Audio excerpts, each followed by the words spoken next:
कल हमारा पहले विषय चला था कि विविध प्रकार से नए तरंगों से युक्त जिनकी विमल दिव्य ध्वनि रूपी गंगा जगत के जीवों को विशिष्ट ज्ञान रूपी जल से नहलाती है और ज्ञानी जन रूपी हंसों के द्वारा आज भी जानी जाती है। ऐसे भगवान महावीर स्वामी हमारे पथगामी बने रहें। किसके पथगामी? नैनों के पथगामी बने रहें। तो आज यहाँ पर कह रहे हैं एन यानी जिसने कुमारावस्थायाम यानी कुमार अवस्था में ही कुमार अवस्था में अपि माने भी स्फुरायमान नित्यानंद प्रसम नित्य आनंद वाले प्रशांत यानी पद राजाए शिव पद के राज को पाने के लिए निज बलात् अपनी आत्मबल से अनिर्वार उद्रेगा दुर्निवार उद्रेक वाले त्रिभुवन जयी त्रिभुवन विजेता काम सुबटा यानी काम रूपी महान योद्धा को विजिता यानी जीता है। सामान्य वे जिन्हें भगवान महावीर स्वामी महावीर भगवान में माने मेरे न माने हम सभी के नयन पथगामी यानी नेत्रों के मार्गगामी पथगामी भवतु माने होवे। यहाँ कह रहे हैं जिन्होंने इस पुरायमान नित्य आनंद तथा आनंद रूप प्रशांत पद यानी मोक्ष का राज्य पाने के लिए आत्मबल से कुमार अवस्था में ही त्रिभुवन जयी दुर्निवार काम रूपी योद्धा को जीत लिया है। मोक्ष रूप को पर मोक्ष को जाना है तो सबसे पहले संयम धारण करना बहुत जरूरी है। अगर आप साथ साथ सुख को चाहते हो तो पहले काम वासनाओं को से मुक्त होना पड़ेगा। जब तक आप काम वासनाओं से मुक्त नहीं होंगे तब तक कितना भी तुम कोई व्रत कर लो कितना भी तुम संयम धारण कर लो अगर तुम्हारी काम वासनाएं शांत नहीं हुई तो तुम्हारा सब बेकार।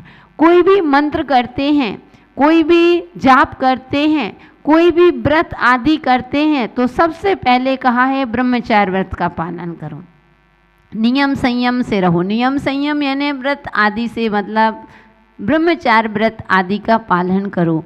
कोई भी उपास आदि करते हो आप लोग ब्रह्मचार्य व्रत का पालन पहले करते हैं। किसी भी कार्य की सिद्धि के लिए अगर कहते हैं साधु के पास जो शक्ति होती है क्यों शक्ति होती है? क्योंकि इनका ब्रह्मचर्य मजबूत रहता है। इनकी काम वासनाएं में मन नहीं जाता है। वे अपनी काम वासनाओं से बिल्कुल मुक्त हो चुके हैं। किसी अगर कभी मन भटक गया तो प्रायश्चित करते हैं प्रायश्चित लेते हैं आलोचना करते हैं निंदा ग्रहा करते हैं और उनसे विरक्त रहते हैं। उनको कोई भी मतलब नहीं चाहे राग भर लोग आ जाए तो भी ठीक और वैरागी आ जाओ तो भी ठीक। तो कहते हैं सबसे ज़्यादा आज के समय में सबसे ज़्यादा अगर मुश्किल काम है तो काम को जीतना। आज इतनी काम वासनाओं के कारण से आज ये क्या है आज ये जाति विवाह हो रहे हैं आज ऐसा हो रहा है आज हमारे घर के बेटा बेटियां दूसरे पर जाति में जा रहे हैं। क्या है ये काम सेवन की इस आसक्ति ये काम सेवन की आसक्ति के कारण से ही तो ये आज ये स्थिति हो रही है। आज जैनियों के घर में देखो कहीं भी किसी समाज में देख लो आज 80% जैनेतर हैं। पहले के लोग थोड़ा सा होता था कितने परिवार 7 पीढ़ी 8 पीढ़ी तक कहते उनके घर में कभी आहार नहीं लिया जाता था। आज घर घर की कहानी हो गई है। तो आज ये क्या है वासना जितनी वासनाएं होती हैं वो वासनाएं किससे जाता कहते हैं पहनाओ ओढ़ा से। आज वासनाएं जागती हैं तो आज कपड़ों से कपड़े आदि हाव भंग प्रदर्शन आज इतना दिख गया है। पहले के समय में कितनी मर्यादा से वस्त्र पहने जाते थे, कितनी मर्यादा से लोग रहा करते थे। भले ही पर्दा करें या ना करें, लेकिन आँखों का पर्दा जरूर होता था। कभी दूर रहते थे, अब कपड़े पहनते थे, फुल कपड़े पहनते थे। आजकल समझ गए ना, आजकल कपड़े रह ही नहीं गए। और तो क्या, पुरुष के पास तो फिर भी कपड़े हैं, आज महिलाओं के पास तो वो भी हाफ कपड़े, ऐसे कपड़े अंग भंग दिखा रहे हैं। ध्यान रखना, जितना भी इसका पाप अगर तुम्हारे अंगों को देख करके अगर सामने वालों की काम वासना भड़क रही है, तो इसमें सारा निमित्त आप ही बनेगी। आपको ही दोष लगेगा, पूरा का पूरा दोष आपको ही लगा था। आपको मालूम है ना, ज़्यादा सुंदरता करते हैं और ज़्यादा सज धज कर निकलते हैं, अगर किसी की दृष्टि आपके ऊपर पड़ गई और उसके मन में इतना ही आ गया कि कितने सुंदर लग रहे हैं, तो ध्यान रखना, उसको पाप का जो बंध हुआ है उसमें निमित्त आप ही बनेंगे। मालूम है, सीता जब रावण सीता को हरण करके ले गया था, और रावण का तो फिर भी एक नियम था कि जब तक सामने वाले कोई मुझे स्वीकार नहीं करेगा, तब तक मैं किसी नारी को हाथ नहीं लगाऊंगा। इतना नियम था। सीता को उसने, जब तक सीता ने स्वीकारा नहीं, तो उसने कभी हाथ नहीं लगाया। नियम था। फिर भी लेकिन जब नरकों में पहुंचे, अब सीता का जीव उस रावण के जीव को संबोधन करने गया कि हे रावण, हे जीव, मुझे क्षमा करो। रावण का जीव कहता है कि गलती तो मेरी थी, ना मैं कुदृष्टि करता, ना मेरे मन में ऐसे भाव आते, और ना मेरा आज मुझे नरकों में आना पड़ता। तो वह सीता का जीव कहता है कि हे जीव, ठीक है तुम्हारे मन में भाव आए, लेकिन निमित्त कौन बना? मैं ही थी ना। अगर मैं इतनी सुंदर नहीं होती तो तुम्हारे भाव भी मुझे अपहरण के अथवा मेरे प्रति वासनाएं जागृत नहीं होती, इसलिए निमित्त मैं बनी। सोचो, वह जीव संबोधन करने, नरकों में क्षमा याचना करने जा रहा है, और आज आप लोग प्रदर्शन करके निकलते हो, इतने बच्चों को ऐसे ऐसे कपड़े पहनाते हो, सामने वाले को अपने आप आकर्षित हो जाता है, क्योंकि आजकल वासनाओं की हवा फैली हुई है, वासनाओं का युग चल रहा है। ऐसे ऐसे दुनिया में कांड हो रहे हैं। आप लोग स्वयं अपने बच्चों को इतने संस्कारित दीजिए, ऐसे कपड़े मत पहनो कि जिसमें सामने वाले की नीयत खराब हो सके, सामने वालों की विचारधारा खराब हो सके। ऐसे हमें जीवन में कभी ऐसे कार्य नहीं करना चाहिए। तो यहाँ क्योंकि इस काम वासनाओं को अच्छे से अच्छा, बड़े से बड़े चारित्रधारी होते हैं, वे भी इस काम वासनाओं में जब कर्म का उदय आता है वो भी फिसल जाते हैं। ऐसे ऐसे लोग होते हैं जिनका ब्रह्मचार्य व्रत, हमेशा ब्रह्मचार्य व्रत का रहने वाले औरतों कहते हैं, सामने देख करके उनके भाव गलत आ जाते हैं। क्यों कहा है कि साधुओं से लेडीज़ों को दूर रहना चाहिए, मुनि महाराज से लेडीज़ों को दूर रहना चाहिए, स्त्रियों को दूर रहना चाहिए, औरतों पुरुष को आरिकाओं से दूर रहना चाहिए। क्यों कहा है? क्योंकि क्या पता, कहो कुछ भी ना हो, लेकिन क्या पता किसके मन में क्या भाव आ जाए, कैसे निमित्त, कैसा कर्मों का योग आ जाए, वो मन विचलित हो जाए। इसलिए हमेशा सावधान रहना चाहिए, हमेशा दूर रहना चाहिए। अगर आपका नियम है कि हम पतिव्रता हैं, अपने पति के अलावा हम हर किसी को अपना भाई, पुरुष के लिए भाई अथवा पिता के समान देखेंगे। आपका नियम है कि हम अपने स्त्री को छोड़ कर के हम जितनी भी संसार में नारियां हैं, स्त्री हैं, उनको हम बहन और माँ के समान देखेंगे, अपनी पत्नी को छोड़ कर के। इतना आपका नियम है। लेकिन आप एक साथ एक चटाई में बैठे हैं, आपको दोष लग रहा है, आपके ब्रह्मचार्य व्रत में दोष लग रहा है। एक साथ आपको पुरुष पर पुरुष के साथ एक साथ कभी भी उस सोफा में नहीं बैठना चाहिए। आपको एक साथ अगर पुरुष वर्ग उस चटाई में बैठा है तो आपको उस चटाई में नहीं बैठना चाहिए। आपका ब्रह्मचार्य व्रत है ना, आप नियम लिए हो कि हम ब्रह्मचार्य व्रत का पालन करेंगे और एक साथ बैठते हैं, उनको छूते भी हैं तो भी, क्योंकि 18,000 शील होते हैं। उन शील में आपका दोष लग रहा है। आप स्वच्छ हैं, सब कुछ है, लेकिन आपका कर्मों का आश्रम चालू है। इसलिए हमेशा कभी भी जब आपके नियम है, कभी भी किसी पुरुष को कुदृष्टि से नहीं देखना चाहिए।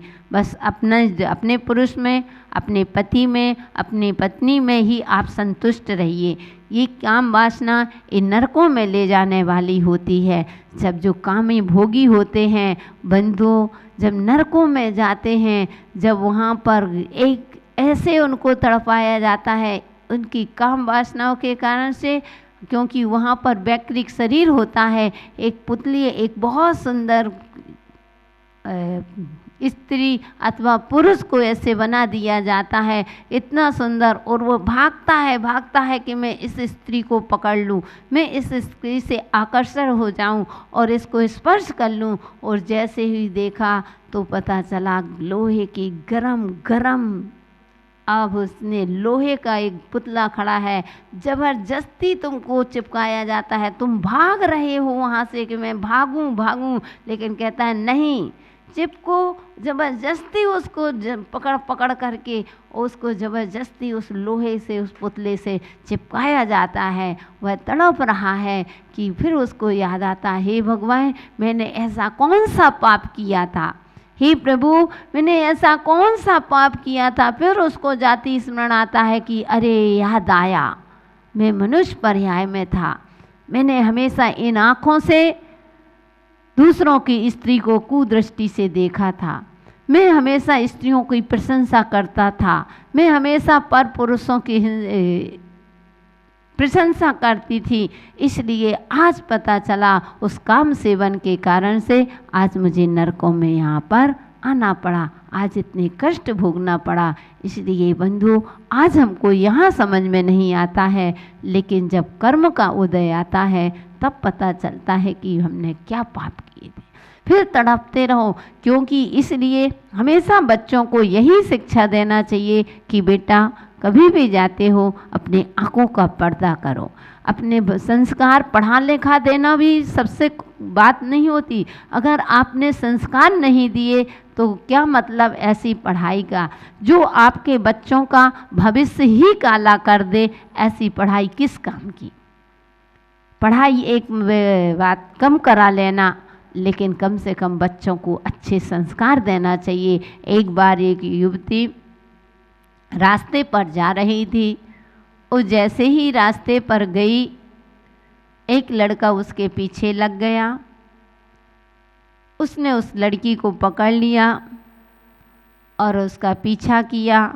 वह लड़की सीधे जा कर के कोर्ट में जाती है, थाने में जाती है, रिपोर्ट लिखवाती है। जब कोर्ट में उसको बुलाया गया, उस लड़के को बुलाया गया, तो उसने कहा कि क्या तुम इसको बैठे, तुमने इसको क्यों छेड़ा। तो उस जब लड़की दूसरे दिन आई, वो लड़की, तो बोले नहीं, मैंने इसको नहीं छेड़ा। तो उसने कहा छेड़ा, उसने कहा बिल्कुल नहीं छेड़ा, मैंने इसको छेड़ा ही नहीं। अब वह परेशान, वह कहती है छेड़ा, वो कहता मैंने नहीं छेड़ा। काफ़ी देर तक यह चर्चा चलती रही। फिर वह जज था, तो उसने वकील साहब थे, उसने कहा कि जाओ, जिस अवस्था में, जिस कपड़े में आपने इसने आपको छेड़ा है, उस लड़की से कहा कि तुम वही वस्त्र पहन के आओ, अलग से कहा। फिर वह गई उस जैसे थे उस अवस्था में आना। वो गई तो वही कपड़े हाप आदि श्रृंगार आदि किए, और जैसे ही पास में पहुंची ही है दूसरे, तो उसने कह दिया कि मैंने इसको छेड़ा था। वह लड़का कहता है मैंने इसको छेड़ा था सर, मैंने जो तुम आप पहले पूछ रहे थे उसको नहीं छेड़ा, मैंने इसको छेड़ा। यानी लड़की वही है, लेकिन क्यों हमारे भाव खराब हुए? क्योंकि हमारे वह कपड़े आधे अधूरे से कपड़े पहने हुए हैं, अंग भंग दिख रहे हैं, और उसने इतना श्रृंगार किए हुए हैं, इसलिए कह दिया कि उसके परिणाम खराब हो गए। उसने कहा कि हाँ मैंने इस लड़की को छेड़ा है। इसलिए आज के पहनाव को देख कर के क्यों इतना विकृतियाँ फैल रही हैं? पहनाव के कारण से। पहले इतनी इतने विकार भाव नहीं होते थे। आज के समय में और तो क्या इतना प्रदर्शन के, कहीं भी जाते हैं दूसरों के पर पुरुषों के साथ बैठे हैं, हाथ में हाथ मिला रहे हैं, मजाक कर रहे हैं, पिकनिक में जा रहे हैं। ये क्या है? अपने आप को कभी विचार करो, कभी चिंतन करो कि हम इतने जैन कुल में जन्म लेकर के हमारा व्रत नियम से कर रहे हैं और यहाँ हंसी मजाक चल रही है, तो ये भी दोष। भले भाई के साथ कर रहे हो वो भी आपको दोष है। ओ आजकल किसका भरोसा, दूर रहना चाहिए। आजकल रक्षक ही भक्षक बना है। इस काम सेवन के कारण से व्यक्ति कुछ नहीं देखता।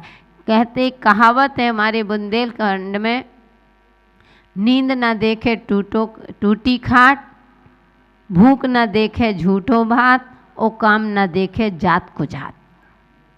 एक कहावत है कि नींद, अगर जब नींद आती है ना तो टूटी खाट भी नहीं दिखती कि चारपाई टूटी है कि कैसी है। तो नींद न देखे टूटी खाट, भूख न देखे झूठो भात, यानी चावल भात कहती ना, जानते हो बात, कि जब भूख लगी होती है तो कुछ भी समझ में नहीं आता, मात्र उसको लगता है कि मैं खाता जाऊं, कैसे भी हो पेट भरना है, तो झूठा भात भी नहीं देखा जाता है।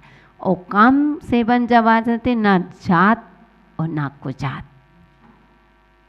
इतना मानव अपने इस काम से वासनाओं से गिर चुका है कि पशुओं को भी नहीं छोड़ता है। और तो क्या, ऐसे ऐसे एक बार एक गाय ने एक बछड़े को जन्म दिया, तो मुंह मनुष्य जैसा था, वो हाथ पैर उसके गाय जैसे पशुओं जैसे थे। सर्च किया गया, देखा गया, वैज्ञानिक ने खोज की, पता चला कि यह वासना इस मनुष्य की वासनाओं के कारण से यह इस तरह का आकार। तो मनुष्य जैसा मुंह, तो मनुष्य जैसा है, पूरा मनुष्य जैसा मुंह, लेकिन पूरा शरीर पशुओं जैसा था। तो बंधु पता चला कि यह गर्भ मनुष्य का गर्भ है और किसी का नहीं।